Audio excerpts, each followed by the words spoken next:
নমস্কার বন্ধুরা, আমি শর্মিলা লাহাস কিচেনে জানাই সকলকে স্বাগত। আজকে আমি আপনাদের জন্য নিয়ে এসেছি ওল ডাঁটা, চিংড়ি মাছ আর কাঁঠাল বীজ দিয়ে একটি ঝালের রেসিপি। ওল ডাঁটা, কাঁঠাল বীজ আর চিংড়ি মাছ দিয়ে কি করে এত টেস্টি রান্না হয় চলুন তাহলে দেখে নিই। প্রথমে ওল ডাঁটা ছাড়িয়ে পরিষ্কার করে ধুয়ে নেব। এরপর নিয়ে নেব চিংড়ি মাছ। চিংড়ি মাছটা ম্যারিনেটের জন্য দিয়ে দেব হাফ চামচ হলুদ গুঁড়ো আর হাফ চামচ নুন।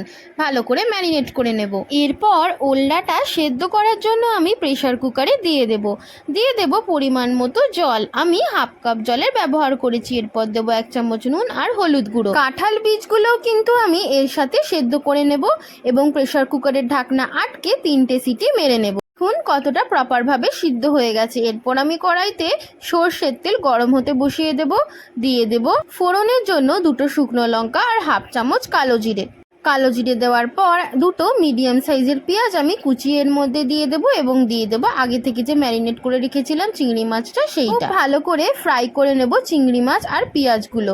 এবার মশলা দিতে হবে। দিয়ে দেব বড় চামচের 1 চামচ জিরের গুঁড়ো, হাফ চামচ কাশ্মীরি লাল লঙ্কার গুঁড়ো, হাফ চামচ হলুদ গুঁড়ো, হাফ চামচ নুন দিয়ে খুব ভালো করে কষিয়ে নেওয়ার পর অ্যাড করব আমি পরিমাণ মতো 1 চামচ চিনিটা যে যা স্বাদ অনুযায়ী দেবেন। এরপর দিয়ে দেবো আমি হাফ চামচ মতো সর্ষে দেওয়ার পর আমি সাথে কিন্তু ভাপিয়ে রাখা কাঁঠাল বীজ আর ওল ডাঁটাগুলো দিয়ে দেব এবং কষতে থাকবো যতক্ষণ না এর থেকে জল ছাড়ছে এবং সেই জলটা টেনে নিচ্ছে।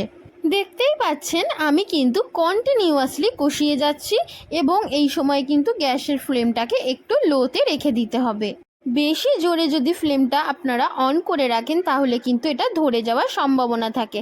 ব্যাস কষাতেই কিন্তু রেডি হয়ে গেল আজকের স্পেশাল রেসিপি ওল ডাঁটা, কাঁঠাল বীজ আর চিংড়ি মাছের ঝাল। আপনারা বিশ্বাস করুন, এই রেসিপিটা যদি বাড়িতে একবার বানান সবাই কিন্তু আপনারই নাম করবে। আর গরম গরম ভাতের সাথে যদি এই রেসিপি থাকে তাহলে তো আর কিছু বলার নেই। নিজেরাই আপনারা ট্রাই করে দেখুন, তারপর আমাকে কমেন্ট করে জানান।